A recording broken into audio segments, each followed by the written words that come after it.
اس کی تڑپ اس دنیا میں ہمیں رہنا ہے، جنت کا شوق ہمیں اس دنیا میں لے کر زندگی گزارنا ہے، جہنم کا خوف ہمیں اسی دنیا میں رہ کر لے کر رہنا ہے۔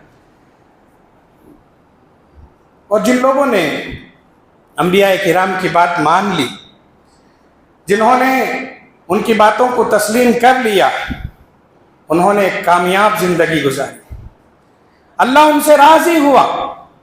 اللہ نے قرآن کریم میں بہت سارے مقامات پر انبیاء کرام کی بات ماننے والے اور آخرت پر یقین رکھ کر زندگی گزارنے والوں کی تعریف فرمائی ہے۔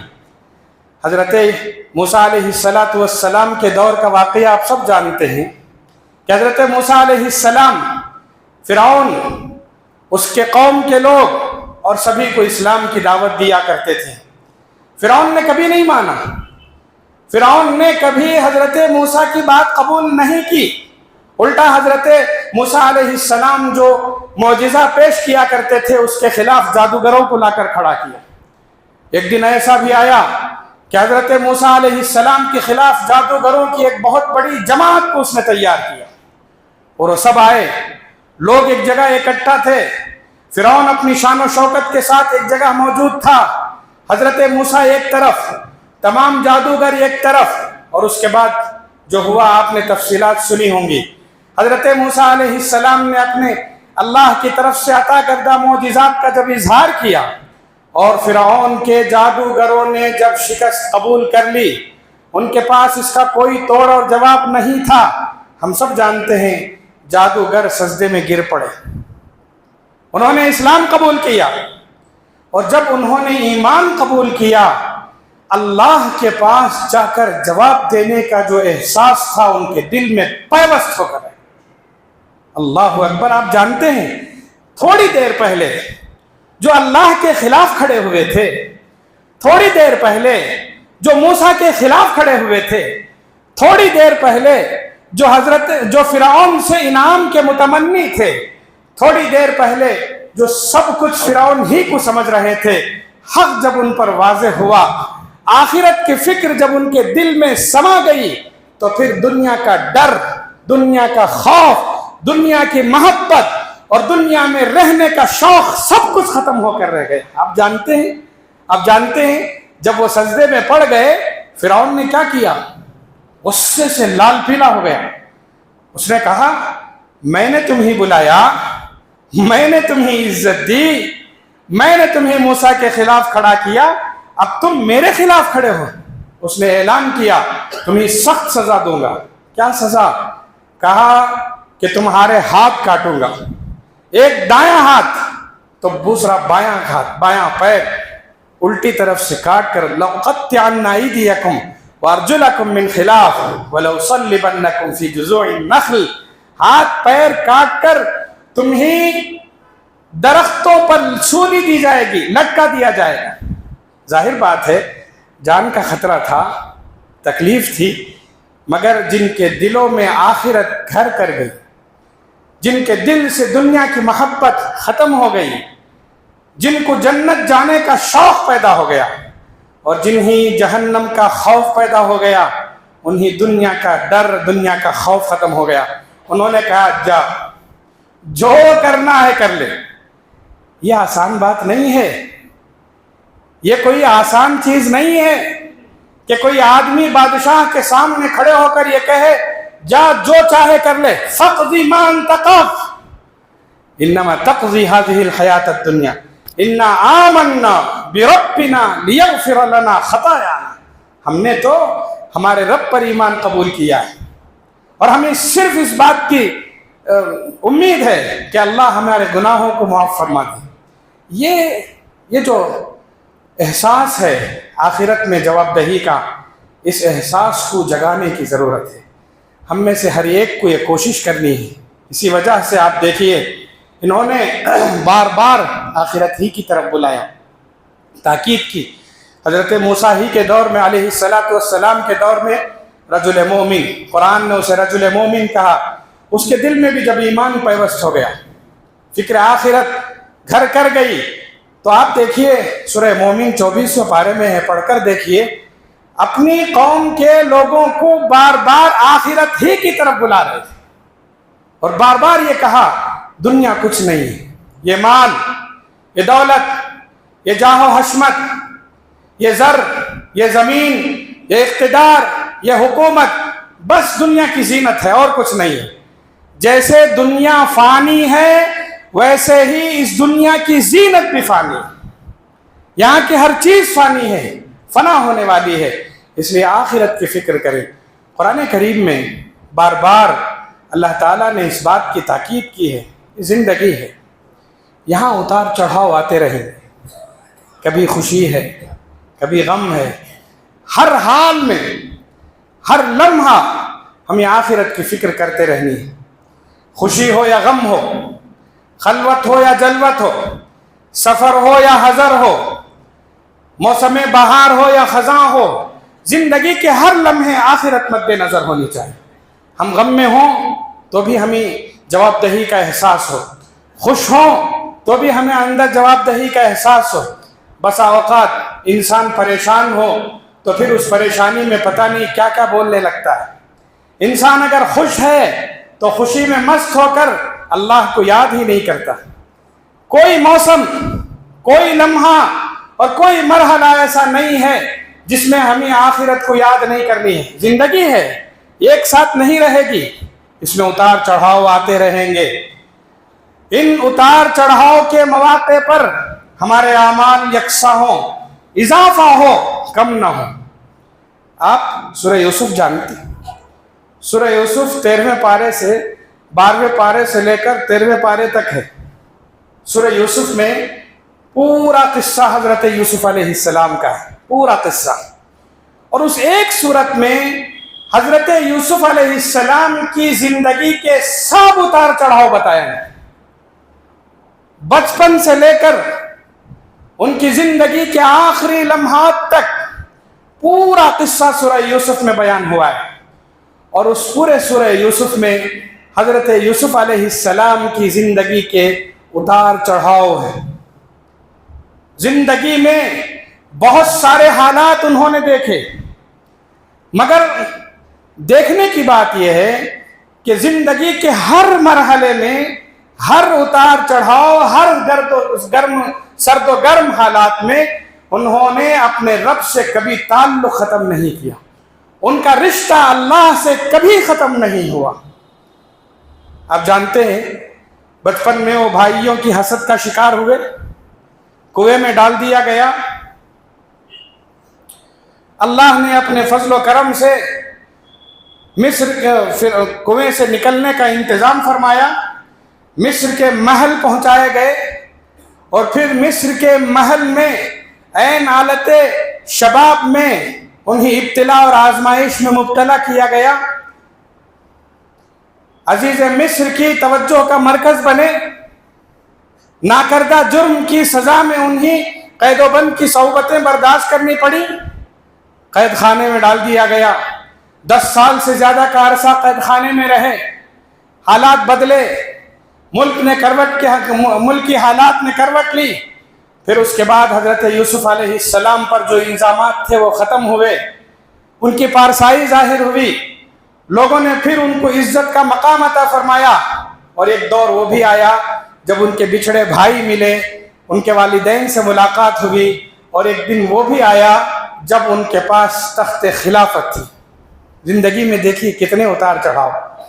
ایک زمانہ کنویں میں ڈال دیا گیا، پوچھنے والا کوئی نہیں تھا۔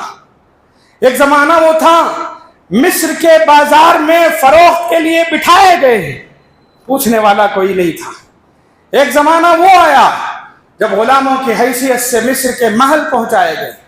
پھر ایک زمانہ وہ آیا جب عزیز مصر کی بیوی ان کے حسن پر فریفتہ ہو گئی، اور پھر ایک زمانہ وہ آیا جب ان کو قید میں ڈال دیا گیا، اور پھر ایک زمانہ وہ آیا قید خانے سے نکل کر تخت و تاج کے بادشاہ بنے۔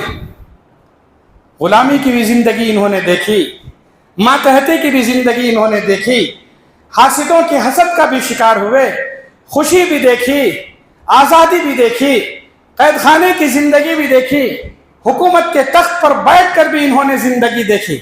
اللہ اکبر، پورے حالات آپ پڑھیے، سب حالات آپ پڑھیے۔ زندگی کے ہر مرحلے میں ان کا تعلق اپنے رب سے کبھی ختم نہیں ہوا۔ عین حالت شباب میں جب عزیز مصر کی بیوی ان کو بلا رہی تھی، آپ سب جانتے ہیں عزیز مصر کی بیوی ان پر فریفتہ ہو گئی تھی، ان کو بلا رہی تھی، اور حال کیا تھا؟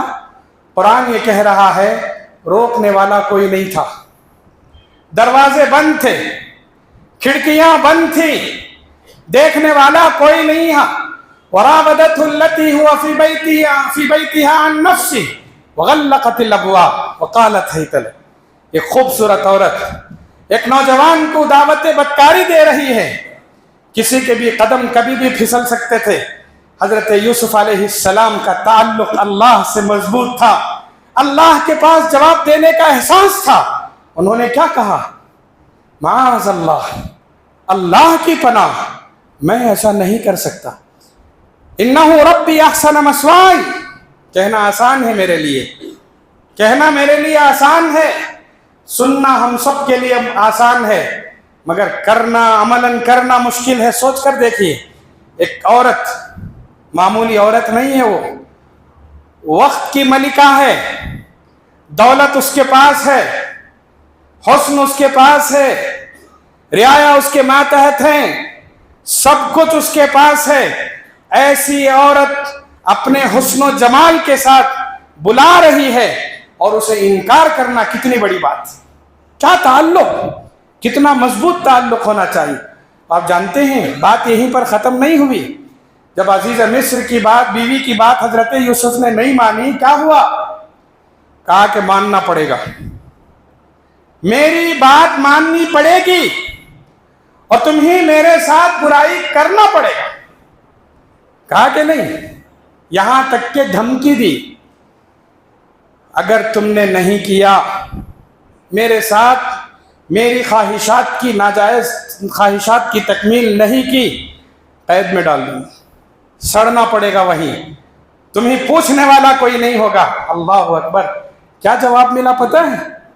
جانتے ہیں حضرت یوسف نے کہا تمہارے ساتھ بدکاری کر کر اللہ کو ناراض کرنے سے بہتر ہے کہ میں قید خانے میں سڑ جاؤں۔ آسان ہے جواب، رب السجن احب الی مما یدعوننی الیہ والا تصرف عنی کیدہن اصب الیہن واکن من الجاہلین۔ ہوا یہ، قید خانے میں ڈال دیا گیا۔ 1 سال 2 سال نہیں، 10 سال انہوں نے قید میں گزاری، اور ان 10 سالوں میں کبھی اپنے آپ کو مظلوم سمجھ کر یہ کونا نہیں پکڑا، بلکہ وہاں رہنے والوں کے دلوں میں آخرت کی فکر پیدا کی۔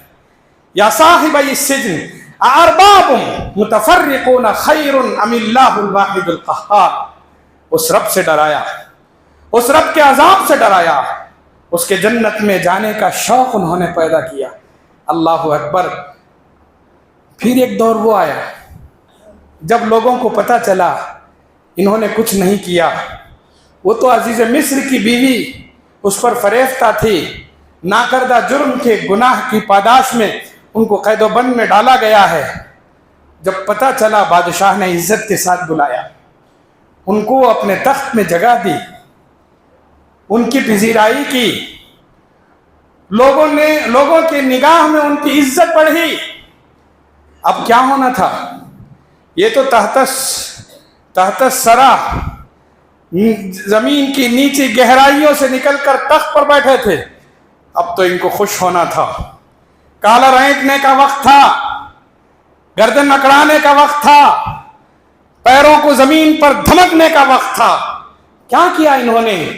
جب لوگوں نے ان کی تعریف کی، ان کی پارسائی کا اظہار کیا، لوگوں نے ان کی پذیرائی کی، ان کے سامنے عزت سے جھکنے لگے، تو انہوں نے کہا کہ لوگوں نہیں، اس میں میرا کوئی دخل نہیں ہے، لوگوں مجھے اپنے آپ کو بڑا مت بنانے دو، اس لیے کہ میں اپنے آپ کو بری نہیں سمجھتا، عزت و ذلت اللہ کے ہاتھ میں ہے، لوگوں اس اللہ سے ڈرو، لوگوں اس اللہ سے ڈرو۔ وما ابرئ نفسی ان النفس لامارۃ بالسوء الا ما رحم ربی۔ اور سورہ یوسف کے آخر میں پہنچ کر دیکھیے، زندگی میں جس نے غلامی دیکھی، جس نے قید و بند کی صعوبتیں برداشت کی، جس نے بھائیوں کے حسد میں بہت ساری مشکلات کا سامنا کیا تھا، آج اس کے پاس سب کچھ تھا۔ بچھڑے بھائی سامنے سجدہ ریز تھے، والدین ان کے سامنے تھے، ساری نعمتیں ان کے پاس تھیں۔ اب کوئی بظاہر ایسی چیز نہیں تھی جو ان کے پاس نہ ہو، مطمئن ہونا تھا۔ مگر سبحان اللہ، قرآن یہ کہتا ہے تخت و تاج پر بیٹھ کر زندگی کے خوشیوں کا سامنا کرتے ہوئے دولت کے انبار پر، تب بھی وہ فکر مند تھے، تب بھی وہ فکر مند تھے۔ فکر مند کس کے؟ اللہ سے یہ کہہ رہے ہیں اللہ آج میرے پاس دولت ہے، اللہ میرے پاس آج حکومت ہے، زندگی کی ساری خواہشات اور زندگی کی ساری خوشیاں موجود ہیں، مگر اللہ میرے لیے اصل یہ چیز نہیں ہے، اصل میرے نظر میں تیری رضا ہے۔ اللہ مجھے توفیق عطا فرما کہ میں ایسا ہی نیک عمل کرتا رہوں یہاں تک کہ جب میری موت آئے تو راضی ہو جائے اور میں تجھ سے راضی ہوں۔ رب قد آتیتنی من الملک وعلمتنی من تأویل الاحادیث۔ پتہ چلا یہ زندگی مختلف مرحلوں میں ہے، یہاں اتار چڑھاؤ آتے رہیں گے، یہاں مشکلات آئیں گی، خوشیاں آئیں گی، کسی کو عہدہ ملے گا، کسی کو غربت سامنے آئے گی، کسی کو افلاس کا سامنا کرنا پڑے گا، کسی کو مختلف مشکلات کا سامنا کرنا پڑے گا، کسی کو خوشیاں دیکھنی پڑیں گی، اندھیرا، اجالا، بہار، خزاں، گرمی، سردی، یہ سب زندگی کا حصہ ہے۔ کامیاب انسان وہ ہے جو ہر موسم، ہر حال اور ہر مرحلے میں اللہ کو یاد کر کے زندگی گزارے۔ رسول اللہ صلی اللہ علیہ وسلم نے حضرات صحابہ کرام کی اسی انداز سے تربیت فرمائی تھی، اور حضرات صحابہ کرام ہمیشہ اللہ کی رضا کے لیے زندگی گزارتے تھے۔ ان کو عہدے ملے، ان کو خوشیاں ملی، انہوں نے غم بھی دیکھے، ان کو مناصب بھی ملے، سب کچھ، مگر ہر حال میں وہ اللہ ہی کو یاد کرنے والے تھے۔ دسترخوان پر بیٹھ کر نعمتوں سے لطف اندوز ہوتے وقت بھی انہوں نے اللہ کو یاد کیا۔ جانتے ہیں ایک مرتبہ رسول اللہ صلی اللہ علیہ وسلم اپنے چند صحابہ کے ساتھ ایک انصاری کے باغ میں داخل ہوئے۔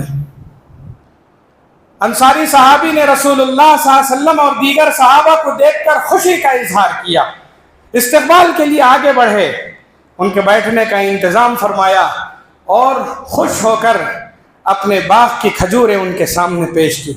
کھجور لاجواب تھے، میٹھے، شیریں اور ذائقہ دار تھے۔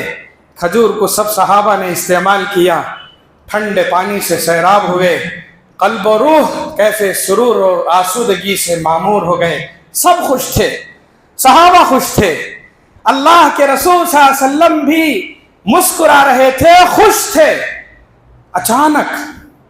اچانک صحابہ نے دیکھا کہ جو رسول ابھی خوش نظر آ رہے تھے، روئے مبارک پر گہری سنجیدگی کے آثار نظر آ رہے ہیں۔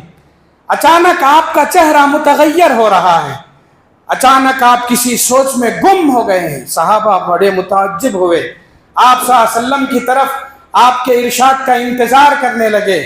سبحان اللہ، آپ نے صحابہ کو دیکھ کر وہ جملہ ارشاد فرمایا، ایک ایسا جملہ ارشاد فرمایا جو پتھروں کے سینے سے پانی نکالنے کی طاقت رکھتا تھا۔ آپ نے ایک چھوٹا سا جملہ ارشاد فرمایا لوگوں، قیامت کا زلزلہ جب محسوس کیا جائے گا، جس دن قیامت کا زلزلہ محسوس کیا جائے گا، اس دن اپنے رب کے حضور آج کے ان کھجوروں کی نعمت کے بارے میں بھی تم سے پوچھا جائے گا۔ حضرت عمر رضی اللہ تعالیٰ عنہ پر اضطراب کی کیفیت طاری ہو گئی، ہاتھ میں کھجور کا خوشہ تھا، زمین پر گر گیا، کانپتے اور لرزتی زبان سے انہوں نے پوچھا، یا رسول اللہ، ان کھجوروں کے بارے میں بھی، ان معمولی کھجوروں کے بارے میں بھی پوچھا جائے گا؟ آپ نے فرمایا ہاں، ان نعمتوں کے بارے میں بھی پوچھا جائے گا۔ کہنے کو تو ایک معمولی واقعہ ہے، مگر کیا واقعی یہ معمولی ہے؟ نہیں، ہمیں نعمتوں کے درمیان کھڑے ہو کر اپنے رب کی نعمتوں کا احساس کرنا پڑے گا۔ آج بھی ہمارے دسترخوان انواع و اقسام کے کھانوں سے بھرے ہوئے ہیں۔ ہمارے دسترخوان پر ایک سے زائد کھانے ہوتے ہیں۔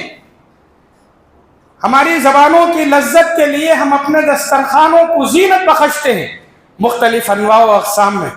ہم میں سے کتنے تھوڑی دیر کے لیے سوچ کر دیکھیے، کھجوروں کو کھا کر وہ رب کی نعمتوں کا احساس دلایا جا رہا ہے۔ ہم میں سے کتنے ہیں جو بھرے دسترخوان پر بیٹھنے کے باوجود، رب کی بے بہا نعمتوں کا ہر آن استعمال کرنے کے باوجود، ہم میں سے کتنے ہیں جو یہ سوچتے ہوں مجھے بھی جا کر جواب دینا ہے؟ ہم نے سوچا کبھی ہمارے درمیان، ہمارے دسترخوانوں پر کتنے انواع و اقسام کے کھانے ہیں؟ کتنے کھانے ہم کھاتے ہیں اور کتنا ہم ضائع کرتے ہیں؟ کتنی چیزوں کو یوں ہی استعمال کیے بغیر چھوڑ دیتے ہیں؟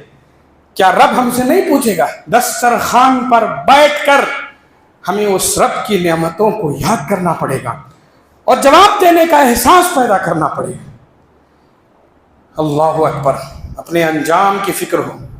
جانتے حضرت عمر بن عبدالعزیز رحمۃ اللہ علیہ امیر المؤمنین، بڑے اللہ والے، بڑے نیک، بڑے خدا ترس، عہدہ ملا ان کو، منصب ملا ان کو، مگر اپنے عہدے اور منصب کا کبھی غلط استعمال نہیں کیا۔ عہدے اور منصب پر بیٹھ کر انہوں نے ہمیشہ آخرت کو یاد کیا۔ آپ سوچئے، آج اگر کسی کو تھوڑا عہدہ مل گیا، ذرا منصب مل گیا، ذرا اختیار مل گیا، کیا کرتے ہیں؟ سب سے پہلے اپنی تجوریاں بھرنے کی کوشش، اپنے بچوں کو، ان کے مستقبل کو بنانے کی فکر، یہاں تک کہ اپنے بچوں کے علاوہ اپنے خاندان کو خوش رکھنے کی فکر ہم کرتے ہیں۔ یہ انسانی فطرت ہے۔ دنیاوی ذہنیت رکھنے والے ایسے ہی کریں گے، کرتے رہیں گے۔ مگر حضرت عمر بن عبدالعزیز کے بارے میں لکھا ہے، ایک مرتبہ وہ گھر تشریف لائے، رات میں اپنے بچیوں کو گھر داخل ہوئے۔ جیسے ہی گھر میں داخل ہوئے تو ان کے گھر میں بچیوں نے ان کے استقبال کے لیے آگے بڑھ کر استقبال کیا۔ دروازے تک پہنچی، نگاہ پڑی، بچیوں کے چہرے زرد تھے، لگ رہا تھا یہ بھوکے ہیں، لگ رہا تھا یہاں کچھ نہیں ہے۔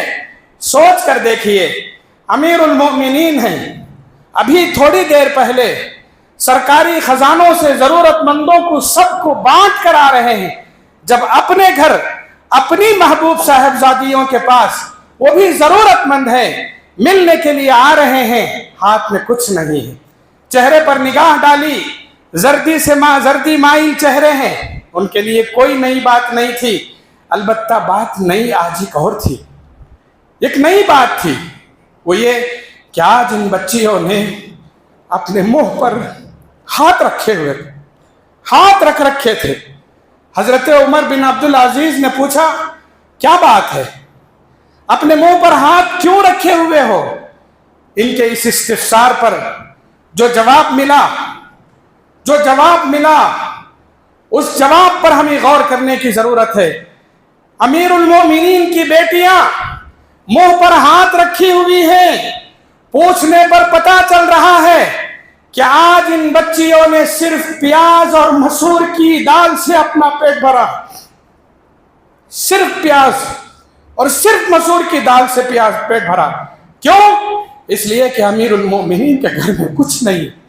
باپ آخر باپ تھے، شفقت پدری جاگ اٹھی، آنکھوں سے آنسو نکل پڑے، مگر صبر و استقلال، اثار اور ہمدردی کا یہ جبل الذہب تھا۔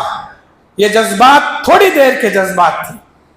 تحمل سے جواب دیا، بیٹیوں میرے لیے کوئی مشکل نہیں ہے، میرے لیے کوئی مشکل نہیں ہے کہ تمہارے دسترخوان کو انواع و اقسام کے کھانوں سے بھر دیا جائے، مگر کیا تم پسند کرو گی کہ اس کے بدلے تمہارا باپ جہنم کی آگ میں ڈال دیا جائے۔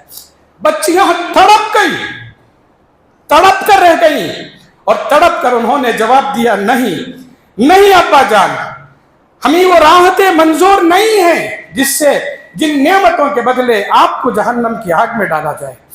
آپ دیکھیے، خوشیوں میں، عہدوں میں، مناصب میں، ہر موقع پر ان حضرات نے آخرت کو یاد کیا، ہمیشہ آخرت کو یاد کیا۔